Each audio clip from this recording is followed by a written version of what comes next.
అలంకరించిన పెద్దలు Gulf convener Iliyaz అన్న, కువైట్ కన్వీనర్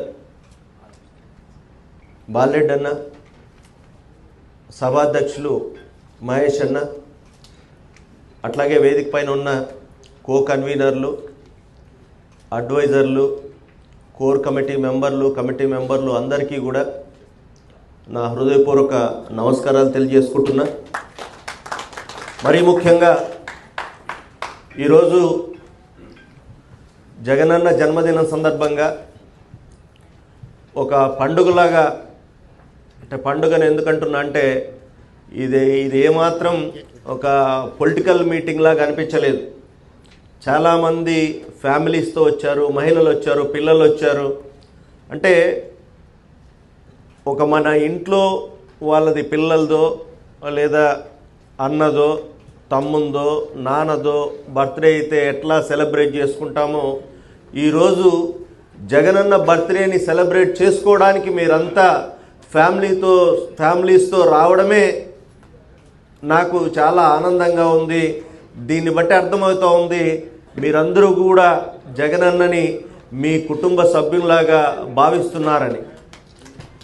అట్లాగే జగనన్న కూడా తన పరిపాలన 5 ఏళ్ల పరిపాలనలో ఆంధ్రప్రదేశ్ రాష్ట్రంలో ఉన్న ప్రజలందరినీ కూడా, మరీ ముఖ్యంగా పేద ప్రజలందరినీ కూడా తన కుటుంబ సభ్యుల్లాగా భావించి ప్రతి ఒక్కరికి మేలు చేశాడు. కాబట్టే ఈరోజు జగనన్నకి రాష్ట్రంలోనే కాదు, దేశంలోనే కాదు, ప్రపంచంలో ఉన్న ప్రతి తెలుగు వాళ్ళు కూడా ఈరోజు ఈ రకంగా జన్మదిన వేడుకలు జరపడానికి స్వచ్ఛందంగా ముందుకొచ్చి జరుపుతున్నారు.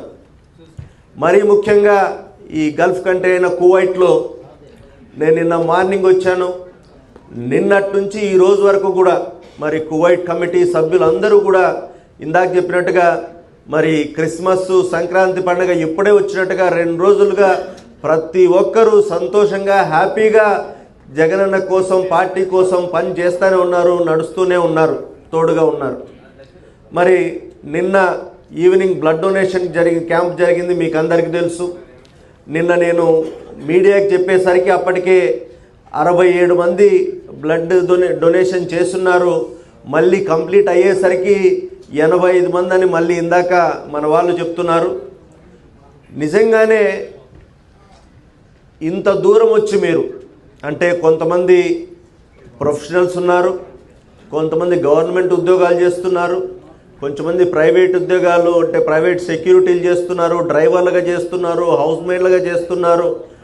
మీరందరూ కూడా అంటే పొట్టకుట్టి కోసం పాపం ఇంత దూరం వచ్చి, మరి కొంతమందికి చదువు సరిగా లేదు, కేవలం ఫ్యామిలీస్ కోసము ఇక్కడికి వచ్చి పని చేస్తూ ఈ ఒక్క విషయంలో మాత్రం అంటే జగనన్న బర్త్డే సందర్భంగా బ్లడ్ డొనేషన్ ఇవ్వాలి అనే ఒక గొప్ప ఆలోచన చేయడం మాత్రం వెలకట్టలేంది అని మరొక్కసారి మీకు తెలియజేస్తున్నాను. మీరందరూ కూడా ఖచ్చితంగా జగనన్న మార్గంలోనే నడుస్తున్నారు. జగనన్న కూడా కోరుకునేది ఇదే. ఏదో ఒకరోజు మనం కేక్ కట్ చేసి 10 మంది కలిసి కేక్ కట్ చేసి మళ్ళీ హ్యాపీ బర్త్డే జగనన్న, జై జగన్ అని చెప్పి పోతే దానివల్ల ఉపయోగం లేదు. ఆ రోజుకు బాగానే ఉంటుంది. కానీ నిన్న చేసిన కార్యక్రమం ఏదైతే ఉందో బ్లడ్ డొనేషన్ క్యాంపు, 85 మంది ప్రాణాలను కాపాడే ఒక మీరు ప్రాణదాతలుగా మీరందరూ కూడా నిలిచిపోతారు అని చెప్పి ఈ సందర్భంగా మిమ్మల్ని అందరిని అభినందిస్తున్నాను. అట్లాగే నిన్న మీరందరికీ కూడా మీకు గుర్తే ఉంటుంది, మిగతా వాళ్ళకు కూడా చెప్తున్నాను, బ్లడ్ డొనేషన్ చేసిన ప్రతి ఒక్కరికి కూడా జగనన్న సైన్ చేసిన ఒక అప్రిషియేషన్ సర్టిఫికేట్, మీరు బ్లడ్ డొనేషన్ చేసి ఒక గొప్ప సేవా కార్యక్రమం చేసినందుకు మీకు ధన్యవాదాలు అని చెప్పి రాసిన సర్టిఫికేట్ కూడా జగనన్నతో సైన్ పెట్టి మరీ ఇవ్వడం కూడా జరిగింది.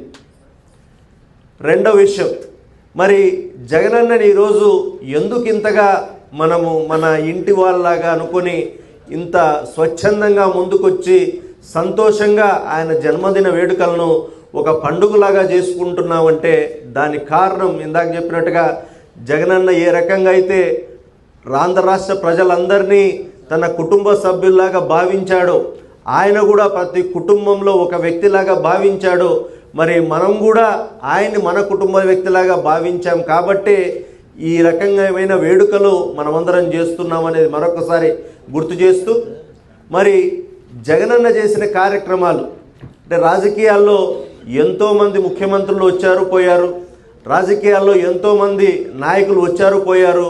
మరి ఈరోజు జగనన్న గురించి ఎందుకంత ప్రత్యేకంగా ఎక్కడ చూసినా ఆంధ్ర రాష్ట్రంలో మొదలుకొని ప్రపంచంలో ఉన్న తెలుగు వాళ్ళు మరీ ముఖ్యంగా యువకులు పేదలు మొత్తం ఇదిగా అంటే ఆయన కోసం మేము ఏమైనా చేస్తామన్నట్టుగా ముందుకు వస్తున్నారంటే దానికి కేవలం రాజకీయాల్లో ఆయన వేసిన ముద్ర నిజాయితీ, నిబద్ధత. రాజకీయాల్లో నిజాయితీ అనేది ఎక్కడ అంటే మాటలు చెప్పడం కనిపిస్తుంది కానీ చూడలేదు మనం ఎప్పుడు. నేనైతే చూడలేదు. స్వాతంత్రం వచ్చిన తర్వాత అంటే నేను 1976లో పుట్టాను. మరి అప్పటి నుంచి ఈ రోజు వరకు ఎక్కడా కూడా చూడలేదు. పోనీ మా నాన్న వాళ్ళు తాతోళ్ళు చెప్పినా వినలేదు. అంటే రాజకీయ నాయకులు అంటే అందరికీ తెలిసింది కేవలం ఓట్ల కోసం, పదవుల కోసం, అధికారం కోసం మాటలు చెప్తారు తప్ప ఒక్కసారి అధికారంలోకి వచ్చిన తర్వాత ప్రజల్ని మర్చిపోతారు. వాళ్ళు చెప్పినవన్నీ కూడా చేయరు, ఏదో ఒకటి రెండు చెప్పి మమ అనిపించేస్తారు అనేదే విన్నాం. కానీ జగన్మోహన్ రెడ్డి గారు మాత్రమే మీరు ఆయన ప్రస్థానం 2011 నుంచి చూడండి, ఏ ఒక్కరోజు కూడా ఏదో ఒకరిద్దరు అడిగారనో లేదా ఒకరిద్దరు చెప్పారనో ఏదైతే ఒకటి చెప్తే మరి ఎలక్షన్ ఓట్లు వేసేస్తారు, నేను ముఖ్యమంత్రి స్థానంలో కూర్చుంటాను అని ఎక్కడా కూడా ఎప్పుడు అబద్ధం చెప్పలేదు అనేది మనకందరికీ బాగా తెలుసు. మీరు 2011 నుంచి 2014 ఎలక్షన్ చూసుకోండి, 2019 ఎలక్షన్ మేనిఫెస్టోని చూసుకోండి, ఎక్కడా కూడా ఆయన చేయలేనివి ఎక్కడా కూడా ఎప్పుడూ చెప్పలేదు. మీరు 2014లో చూస్తే ఇదే తెలుగుదేశం పార్టీ చంద్రబాబు నాయుడు దాదాపు 650 అబద్ధ హామీలు ఇచ్చాడు. అంటే మేనిఫెస్టో అంటే మీకు అందరికీ తెలిసే ఉంటుంది. నిజం చెప్పాలంటే మేనిఫెస్టో అంటే 2019కి ముందు నాకు తెలిసి ఒక 10% ప్రజలకు మాత్రమే మన రాష్ట్రంలో తెలుసు. 90 మందికి మేనిఫెస్టో అనే పదము లేదంటే మేనిఫెస్టో పదం తెలుసున్న అర్థం మాత్రం తెలియదు. మేనిఫెస్టోకు నిజమైన అర్థం ఇచ్చి ప్రజలందరికీ కూడా తెలిసేలాగా రోజు మేనిఫెస్టో గురించి చెబుతూ రోజు మేనిఫెస్టోని చూపించిన పరిస్థితి కేవలం జగనన్న మాత్రమే కల్పించాడు అనేది నేను చాలా గర్వంగా చెప్తున్నాను. 2014లో 650 ఉచిత హామీలు ఇచ్చి కేవలం దాంట్లో 60 కూడా చేయని పరిస్థితి 2014-19 మధ్య చూసాం. మరి అదే సమయంలో 2019లో కూడా ఎక్కడా జగనన్న 5 ఏళ్ళు ప్రతిపక్షంలో ఉన్నా మళ్ళీ గొంతెమ్మ కోరికల్లాగా కోరినవన్నీ ప్రతి ఒక్కరికి 100 కొద్ది రాసి మాటలు చెప్పి సీఎం కావాలని ఎప్పుడు అనుకోలేదు ఆయన. 2019 5 ఏళ్ళు ప్రతిపక్షం తర్వాత 2019లో కూడా ఒకే ఒక పేపర్లో మేనిఫెస్టోని ఇచ్చాడు. మేనిఫెస్టోలో ఏమిస్తే అవే తూచా తప్పకుండా 99.8% అంటే దాదాపు 100% హామీలన్నీ కూడా నెరవేర్చాడు. ఆ హామీలే కాదు, మేనిఫెస్టో లేని విషయాలు కూడా ఎన్నో అమలు చేశారనే విషయం మీకందరికీ తెలుసు. ఈరోజు ముఖ్యంగా మరి కువైట్ వాసులు చాలామంది పేద ప్రజలు, మధ్యతరగతి ప్రజలు ఇక్కడ ఉన్నారు. ముఖ్యంగా మీకే తెలుసుంటుంది, జగనన్న రాకముందు మీకేదైనా ఊర్లో అవసరమైతే ఒక రేషన్ కార్డు, ఆధార్ కార్డు లేదా ఏదైనా పథకమో ఏం కావాలన్నా ఎంఆర్ఓ ఆఫీస్ చుట్టూ లేదంటే ఆర్డీఓ ఆఫీస్ చుట్టూ, కలెక్టర్ చుట్టూ తిరిగేవాళ్ళు. జగనన్న వచ్చిన తర్వాత గ్రామ సచివాలయాలు దాదాపు 15,000 గ్రామ సచివాలయాలు మరి రాష్ట్రంలో నెలకొల్పి వాటిల్లో 125,000 మందికి గవర్నమెంట్ పర్మనెంట్ ఉద్యోగాలు కల్పించి ప్రతి ఊరిలో ఒక గ్రామ సచివాలయం పెట్టి ఈ సర్వీసెస్ అన్నీ కూడా మీరు ఎక్కడికి వెళ్లకుండా కేవలం మీ గ్రామంలోనే ఒక 5 నిమిషాలు నడిచిపోతే మనూరులోనే మన ఇంటి పక్కనే గ్రామ సభ ఉందో వాళ్ళందరికీ కూడా ఎక్కడ కులము, మతము, ప్రాంతము, పార్టీ చూడకుండా ప్రతి ఒక్కరికి న్యాయం చేసిన పరిస్థితి అది కేవలం జగనన్న పరిపాలనలోనే జరిగిందని చెప్పి మరొకసారి మీ అందరికీ చెప్తున్నాను. ఈ రకంగా చంద్రబాబు మాత్రం ఒకవైపు మరి 2024 ఎలక్షన్లకు వచ్చేసరికి మరి 2019-24 మధ్యలో ఇందాక చెప్పినట్టుగా ప్రతి ఒక్కటి కూడా అంటే ఎన్ని ఇబ్బందులు ఉన్నప్పటికీ ఆర్థిక ఇబ్బందులు మీకు తెలుసు, కోవిడ్ కష్టకాలం 2 ఏళ్ళు దాదాపు కోవిడ్లోనే పోయిందని తెలుసు, మన ఆదాయం ఆ టైంలో కోవిడ్లో లేదని తెలుసు. కానీ కోవిడ్లో దేశంలోనే ఆంధ్ర రాష్ట్ర ముఖ్యమంత్రి ఆ రోజు జగన్మోహన్ రెడ్డి గారు చేసినట్టుగా ఎవరు చేయలేదని చెప్పేసి ప్రపంచమంతా చెప్పిందని కూడా మనమంతా చూసాం. మరి ఆ పరిస్థితుల్లో కూడా కేవలం ఉన్న 3 ఏళ్లలో చెప్పినవన్నీ చేసి ఒకవైపు సంక్షేమ కార్యక్రమాలు మరోవైపు అభివృద్ధి కూడా చేసి చూపించిన జగనన్నని మరి వీళ్ళు ఎలక్షన్లు వచ్చేసరికి మొదటేమో ఇదే చంద్రబాబు నాయుడు ఈ పథకాలన్నీ ఇవ్వడం వల్ల రాష్ట్రం శ్రీలంక అయిపోతుంది, అప్పుల పాలవుతుంది, రాష్ట్రం అధోగతి పాలవుతుంది, రాష్ట్రాన్ని భ్రష్టుపట్టిస్తున్నాడు, ఆర్థిక వ్యవస్థను చిన్నాభిన్నం చేస్తున్నాడు, నాశనం చేస్తున్నాడు ఈ జగన్ అని మాట్లాడిన ఇదే చంద్రబాబు ఎలక్షన్లు దగ్గరికి వచ్చే కొద్దీ అంటే ఎలక్షన్లు ఇంకో 2 ఏళ్ళు ఉన్నాయంగా నెమ్మదిగా తన స్వరం మార్చి సంక్షేమ పథకాలు నేను ఇస్తాను, సంక్షేమ పథకం ఇవ్వడం తప్పు కాదు, కానీ అప్పులు చేసి ఇవ్వడం తప్పు, నేను అప్పు చేయకుండా సంపద సృష్టించి సంక్షేమ పథకాలు ఇస్తాను, ఈ సంక్షేమ పథకాలతో పాటుగా సూపర్ 6 కూడా అమలు చేస్తాను జగనన్న ఇచ్చిన సంక్షేమ పథకాలతో పాటు. కానీ అబద్ధం చెప్పింది కూడా మీకు అందరికి గుర్తే ఉంటుంది. కేవలం ఆ అబద్ధాలు విని మోసపోయి ఈరోజు రాష్ట్ర ప్రజలు అతన్ని ముఖ్యమంత్రిని చేశారు. మరి ఆయన చెప్పినవి ఏమైనా చేశాడా? సంక్షేమ కార్యక్రమాలు ఏవైతే జగనన్న చేశాడో వాటికంతా దేవుడు ఎరుగు, ఒక్కటి కూడా చేయలేదు. పోనీ సూపర్ 6 అయినా చేశాడా అంటే ఒక పెన్షన్లు మళ్ళీ దాంట్లో కూడా ఎంతోమందికి కోతలు పెట్టాడు. మళ్ళీ అమ్మఒడి దానికి ఏదో పేరు మార్చాడు, అది కూడా అరాకొరా ఇచ్చాడు. ఇవి తప్ప ఇంకేవీ చేయలేదు. గ్యాస్ అన్నాడు, అది ఒక్కసారి ఇచ్చి గాలికి వదిలేసినాడు. ఫ్రీ బస్ అన్నాడు, ఈరోజు ఫ్రీ బస్సు ఈ బస్సుకు లేదు, ఆ బస్సుకు లేదు, ఈ బస్సుకు లేదని అబద్ధాలు చెప్పి ఏదో అది మమ అనిపించేశాడు. ఇంకా ఆడబిడ్డ అనేది లేదు, 50 ఏళ్ళకు పెన్షన్ లేదు, ఇలా చెప్పుకుంటూ పోతే ఏ ఒక్కటి కూడా అంటే చంద్రబాబు అనేవాడు ఏమాత్రం సంకోచం లేకుండా నిస్సిగ్గుగా ఎన్ని అబద్ధాలైనా చెప్పి ముఖ్యమంత్రి కావాలని ముఖ్యమంత్రి కావాలనే నైజం ఉన్నవాడని ఆంధ్రప్రదేశ్ రాష్ట్రంలో అందరికీ తెలుసు. కానీ పాపం ప్రజలు చూసి ఆయన బటన్ నొక్కిన విధానం చూసి ఎవరు ముఖ్యమంత్రి ఉన్నాయి ఇవన్నీ మాకు వస్తాయి కదా, ఈ చంద్రబాబు ముఖ్యమంత్రి అయితే అదనంగా వస్తాయని నమ్మి ఓటేసిన పాపానికి ఈరోజు మరి రాష్ట్రంలో ఒకవైపు సంక్షేమాన్ని గాలి కొదిలేశాడు, ఇంకోవైపు ఏమో అభివృద్ధి అని ఈరోజు రాష్ట్రాన్ని అధోగతి పాలు పట్టించేశాడు. ఈరోజు రాష్ట్ర రెవెన్యూ తగ్గిపోయింది అంటే ఆదాయం తగ్గిపోయింది. అప్పులు మనం లేదు, ఆ రోజు శ్రీలంక అయిపోతుంది, రాష్ట్రం అప్పుల పాలవుతుంది అన్నాడు. ఆ రోజు మనం చేసిన అప్పుకు కనీసం కేవలం మనం చేసిన 5 ఏళ్లలో 3.3 అంటే 3,30,000 కోట్లు మాత్రమే మనం అప్పు చేసింది. ఆ అప్పును కూడా ఎట్లా వాడాం? దాదాపు 2,50,000 కోట్లు కేవలం బటన్ నొక్కి జనాల అకౌంట్లలోకే, పేద ప్రజల అకౌంట్లలోకే డబ్బులు వేసింది మనం చెప్పాం.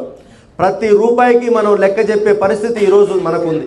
కానీ ఇతను అట్లా మాట్లాడినవాడు మరి ఈరోజు ఏం చేసా 505 కోట్ల రూపాయలు రోజుకు అప్పు చేస్తున్నాడు చంద్రబాబు నాయుడు ప్రభుత్వం. ఈరోజు రోజుకి 505 కోట్లు. ఈ 18 నెలల కాలంలో దాదాపు 2,80,000 కోట్లు రూపాయలు అప్పు ఇప్పటికే చేసేశాడు. అంటే మనం 5 ఏళ్లలో చేసిన అప్పులో 80% ఇతను 1.5 సంవత్సరం చేశాడు. మరి ఈ రాష్ట్రం శ్రీలంక కాదు సూడాన్ అయిపోయినా మరి మనమేం ఆశ్చర్యపోనక్కర్లేదని కొంతమంది ఈరోజు ఆర్థిక నిపుణులు చెప్తున్నారు.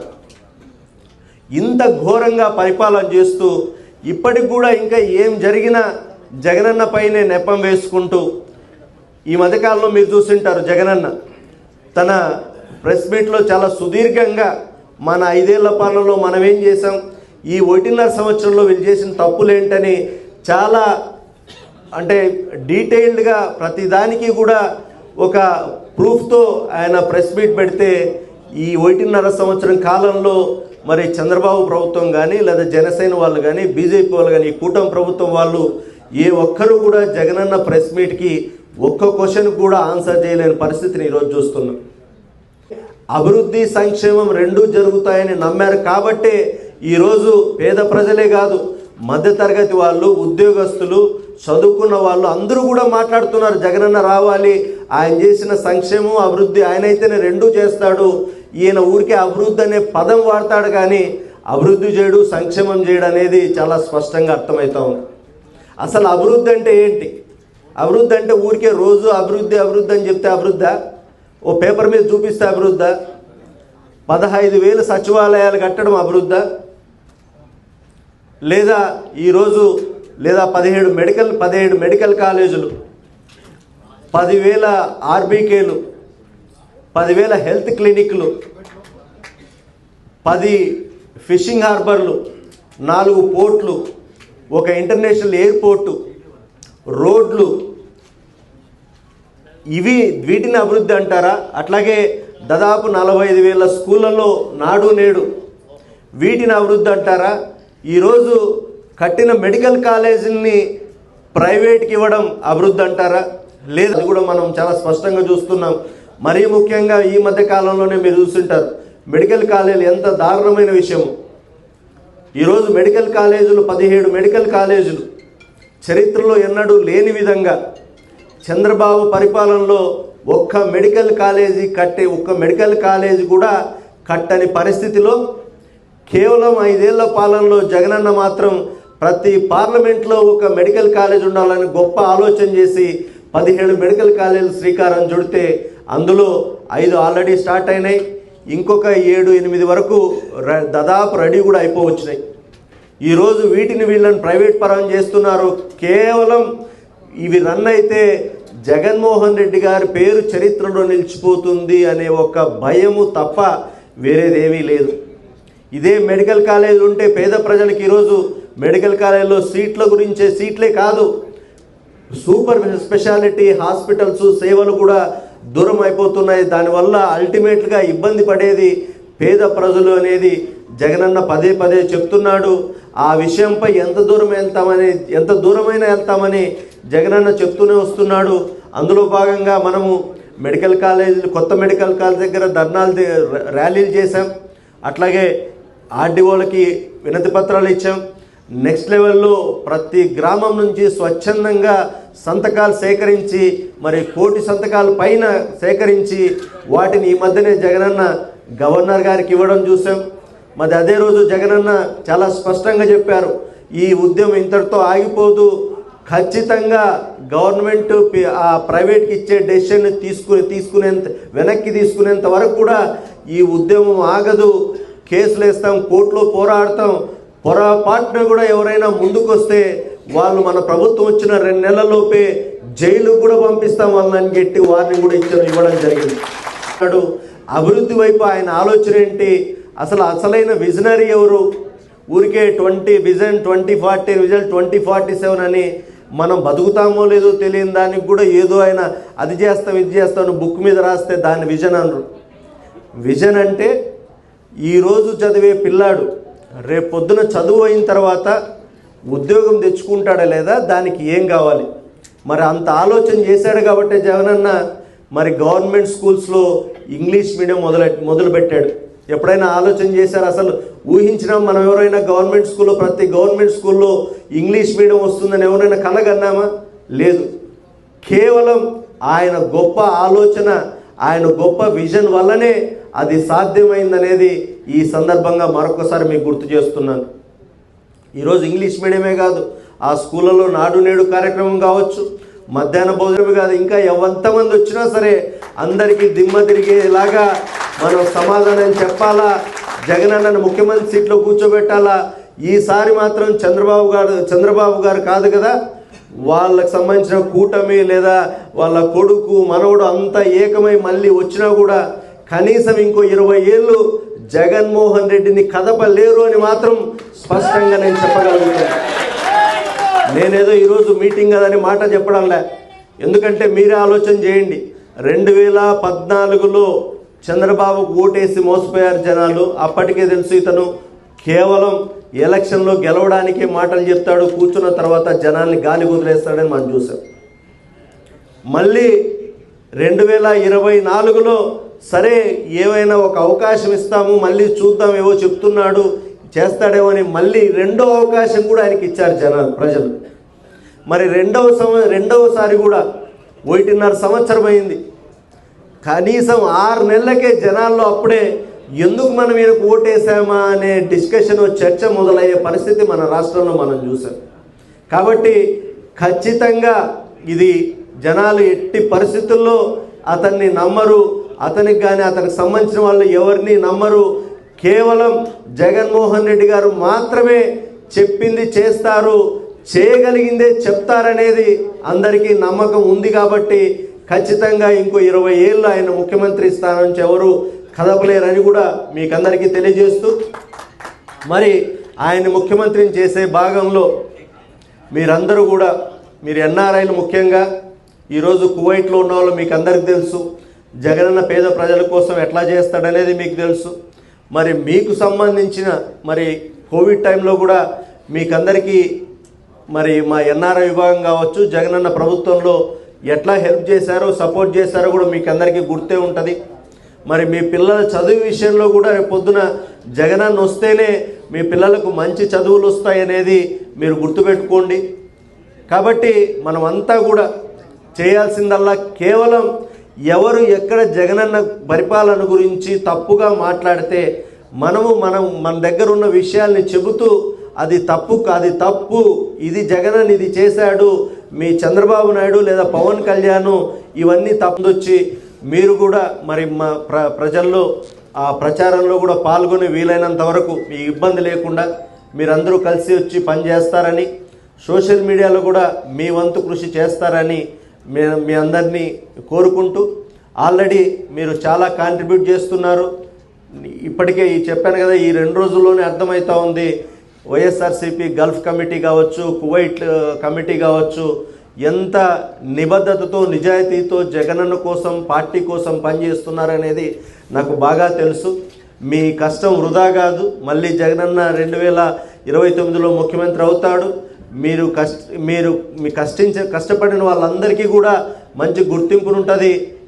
ఇప్పుడు ఏదైతే మీరు ఇందరూ చెప్పారో జగనన్నని కలవడం కానీ ఏవైనా సరే అన్ని రకాలుగా జగనన్నని కలవడం కావచ్చు, లేదా మీ నియోజకవర్గాల్లో మీకు ఏవైనా సమస్యలు ఉంటే మిమ్మల్ని మీ లోకల్ మన పార్టీకి సంబంధించిన ఎమ్మెల్యేలతో కోఆర్డినేట్ చేసి మీ సమస్యల్ని పరిష్కరించడంలో కావచ్చు, లేదా ఎవరైనా తిరుమల తిరుపతి దర్శనం కావాలంటే లెటర్లు ఇవ్వడం విషయంలో కావచ్చు, అన్ని రకాలుగా పార్టీ జగనన్న మీకు తోడుగా ఉంటుందని మరొక్కసారి మాట ఇస్తూ, అట్లాగే ఇందాక ఒక 2 సమస్యలు నిన్నటి నుంచి చెప్తున్నారు. ఒకటి మన తిరుపతి నుంచి ఫ్లైట్స్ మన కువైట్కి డైరెక్ట్గా అంటే ఇంటర్నేషనల్ ఫ్లైట్స్ నడిపేలాగా ఒకటి రిక్వెస్ట్ చెప్పారు. ఇందులో మీకు అందరికీ తెలుసు, మన ఎంపీలంతా కూడా ఆల్రెడీ రిప్రజెంటేషన్స్ ఇచ్చారు. రీసెంట్గా మొన్న కూడా మన కడప ఎంపీ అవినాష్ అన్న మరి పార్లమెంట్లో మళ్ళీ క్వశ్చన్ అడిగారు. ఇది చాలా నుంచి అడుగుతున్నాము, మా ప్రాంతంలో ఉన్న వాళ్ళు రెగ్యులర్గా కువైట్ పోతున్నారు, కువైట్ పోవాలంటే వాళ్ళు హైదరాబాదు, బెంగళూరు, చెన్నై వెళ్ళి ఫ్లైట్స్ ఎక్కాల్సి వస్తుంది, ఖర్చుతో కూడుకున్నది. వీళ్ళంతా కూడా మధ్యతరగతి కుటుంబానికి సంబంధించిన వాళ్ళు, పొట్టకుట్టి కోసం వెళ్తున్న వాళ్ళు, వీళ్లకు ఇబ్బంది కలుగుతుందని చెప్పి చాలా సందర్భాల్లో చెప్పాము. ఇంతవరకు కూడా జరగలేదు. ఎందుకు జరగలేదు, ఎప్పుడు జరుగుతుంది అనేది స్పష్టంగా చెప్పాలి. అది కూడా దానికి సంబంధించిన మంత్రి కూడా ఆంధ్రప్రదేశ్లోనే ఇది పర్స్యూ చేసి ఇది జరిగేలాగా చూస్తామని ఖచ్చితంగా నేను చెప్తున్నాను.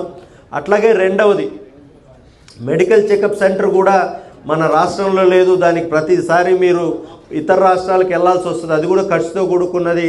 మరి అది కూడా అదేం పెద్ద విషయమేం కాదు. అది గవర్నమెంట్ అనుకుంటే చేయొచ్చు. డెఫినెట్లీ మనం వస్తే మరి జగనన్న ద్వారా ఖచ్చితంగా ఆ మెడికల్ ఏదైతే మీకు చెకప్ సెంటర్ ఉంటుందో అది కూడా మన ఆంధ్ర రాష్ట్రంలోనే ఉండేలాగా ఖచ్చితంగా చేస్తామని మాటిస్తూ, మరొక్కసారి నిన్న జరిగిన బ్లడ్ డొనేషన్ విషయంలో కావచ్చు, ఈరోజు ఇక్కడ జగనన్న అడ్వాన్స్ బర్త్డే సెలబ్రేషన్స్ కావచ్చు, మరి మీరందరూ కూడా పాల్గొన్నందుకు, అట్లాగే గల్ఫ్ కమిటీ సభ్యులు కావని, అట్లాగే కువైట్ కమిటీ సభ్యులు, ఆర్గనైజర్లు, వాలంటీర్లు, బ్లడ్ డొనేషన్ చేసిన వాలంటీర్లు అందరికీ కూడా పేరు పేరున నా హృదయపూర్వక ధన్యవాదాలు చెప్తూ, మరి ఇంత మాట్లాడిన మనం జగనన్న గురించి, మరి ఇలాంటి మనిషి మనకు తోడుగా ఉండాలా, ఆంధ్ర రాష్ట్రం బాగుండాలంటే జగనన్న ఉండాలా, ఆయన ముఖ్యమంత్రిగా ఉండాలా.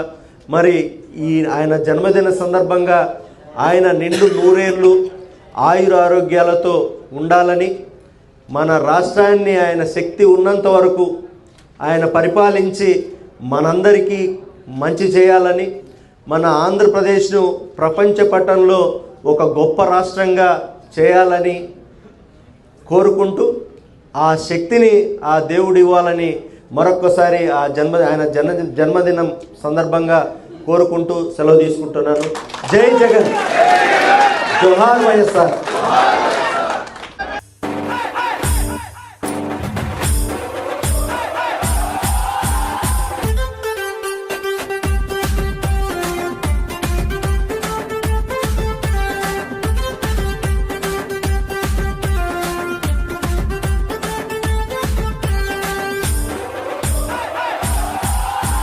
రాయలసీమ ముద్దు బిడ్డ మన జగనన్న, నీ వెంట జనం ప్రభంజనం చూడవే అన్నా, అభివృద్ధికి పెద్ద దిక్కు